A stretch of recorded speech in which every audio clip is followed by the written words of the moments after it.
ঘুরেছেন পাকিস্তানের বহু জায়গায়, এমনকি ভারতীয় সেনার গতিবিধিতেও নাকি নজর ছিল। গোয়েন্দা সূত্র খবর, লস্করের প্রধান ঘাঁটিতেও গিয়েছিলেন প্রশিক্ষণ নিতে। 14 দিন প্রশিক্ষণ নেন সেখানে। শিয়ালদা হাওড়া স্টেশনের প্রচুর খুঁটিনাটি। ব্লগের মাধ্যমে কি তথ্য পৌঁছতো পাকিস্তানে? পাকিস্তানের গুপ্তচরের অভিযোগে গ্রেপ্তার হওয়া জ্যোতি মালহোত্রার বিরুদ্ধে এমনটাই অভিযোগ।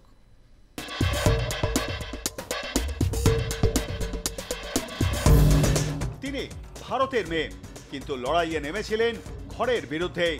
ইতিমধ্যেই হরিয়ানার ইউটিউবার জ্যোতি মালহোত্রাকে পাক চর সন্দেহে গ্রেফতার করেছে পুলিশ। তার বিরুদ্ধে সংবেদনশীল তথ্য পাকিস্তানে চালান করার অভিযোগ এনেছে পুলিশ। জ্যোতির লস্কর যোগ? শুধু পাকিস্তানের হয়ে গুপ্তচর বৃত্তিই নয়, ধৃত ইউটিউবার জ্যোতি মালহোত্রার বিরুদ্ধে বিস্ফোরক তথ্য এলো গোয়েন্দাদের হাতে। গোয়েন্দা সূত্রে খবর, বছর 33-এর এই ইউটিউবার ভারতের একাধিক জঙ্গি হামলায় পাকিস্তানের যে জঙ্গি সংগঠনের হাত রয়েছে সেই লস্কর তৈবার হেডকোয়ার্টার্স পাকিস্তানের মুরিদকেতে গিয়েছিলেন। পহেলগাঁওয়ে পর্যটকদের ওপর জঙ্গি হামলার পিছনেও রয়েছে লস্করের হাত। বৈশারণে জঙ্গি হামলার দায় স্বীকার করা দ্য রেজিস্ট্যান্স ফ্রন্ট লস্করেরই ছায়া সংগঠন। এখানে 14 দিন ধরে গুপ্তচর বৃত্তির প্রশিক্ষণ নেন জ্যোতি। তারপর একটি বিশেষ অভিযানে তাকে ভারতে পাঠানো হয়। সেই অভিযান সফল হওয়ার আগেই গুপ্তচর বৃত্তির অভিযোগে 16 মে হরিয়ানা থেকে তাকে গ্রেফতার করা হয়। প্রাক্তন পাক প্রধানমন্ত্রীর কন্যার সঙ্গে আলাপ। লাহোরের রেস্তোরাঁয় গল্প করতে করতে খাচ্ছেন, দেখা করছেন পাকিস্তানের প্রাক্তন প্রধানমন্ত্রী নওয়াজ শরীফের কন্যা তথা পাঞ্জাব প্রদেশের বর্তমান মুখ্যমন্ত্রী মরিয়ম শরীফের সঙ্গে। পাকিস্তানি গুপ্তচরের সঙ্গে যোগাযোগ রাখার অভিযোগে গ্রেপ্তার হওয়া ভারতীয় নেট প্রভাবী জ্যোতি মালহোত্রার একাধিক ছবি ভিডিও নিয়ে নতুন করে তৈরি হয়েছে বিতর্ক। হরিয়ানার হিসারের বাসিন্দা জ্যোতির সঙ্গে পাকিস্তানি গুপ্তচরদের যোগাযোগ ছিল বলে অভিযোগ উঠছে। প্রতিনিয়ত উঠে আসে নতুন নতুন তথ্য, নতুন ছবি এবং ভিডিওগুলি প্রকাশ্যে আসছে।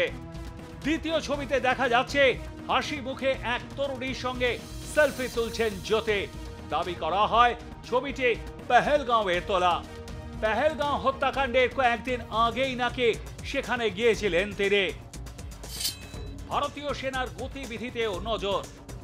জ্যোতির ল্যাপটপ থেকে মিলেছে একটি ভিডিও, যা দেখতে স্বাভাবিক হলেও সেই ভিডিওর পরতে পরতে লুকিয়ে রয়েছে রহস্য। গোয়েন্দা সূত্রের খবর, ভিডিওর মাধ্যমে সেনার গতিবিধি চালান করেছেন জ্যোতি। ভিডিওতে সেনার হাই সিকিউরিটি জোন সংক্রান্ত তথ্য রয়েছে বলে সন্দেহ। উদ্ধার হওয়া ভিডিওগুলি নিজের ল্যাপটপে সেভ করে রাখেনি জ্যোতি। তদন্তকারীদের অনুমান, কাজ মিটতেই ডিলিট করে দিয়েছিল জ্যোতি। ফরেনসিকের মাধ্যমে ল্যাপটপ থেকে তথ্য উদ্ধার করেছেন গোয়েন্দারা।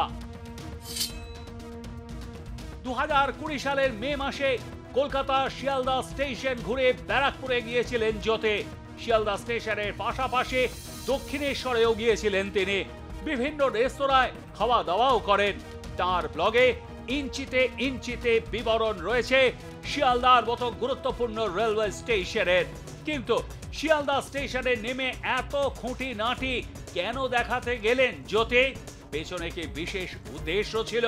শুধু তাই নয়, শিয়ালদা স্টেশনে রোজ কত লোক যাতায়াত করেন, প্ল্যাটফর্মে কতখানি ভিড় থাকে, কোন শাখায় কতখানি ব্যস্ততা থাকে, জ্যোতির ব্লগ দেখে এক লহমায় সব স্পষ্ট হয়ে যাবে। শুধু শিয়ালদাই নয়, এই একইভাবে হাওড়া স্টেশনেরও খুঁটিনাটি ছবি তুলে ও বিবরণ তুলে ধরেন জ্যোতি।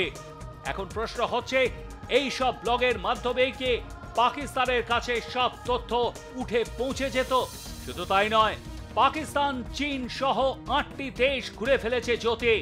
দেশে বিদেশে বিলাসবহুল হোটেলে থাকতো সে। বিমানের বিজনেস ক্লাসে যাতায়াত করত জ্যোতি মালহোত্রা। এত টাকা কিভাবে আসতো? আইএসআই কি সেই টাকা দিত জ্যোতি মালহোত্রা ওরফে জ্যোতি রানীকে? জানার চেষ্টা করছেন গোয়েন্দারা। ব্যুরো রিপোর্ট, আর প্লাস নিউজ।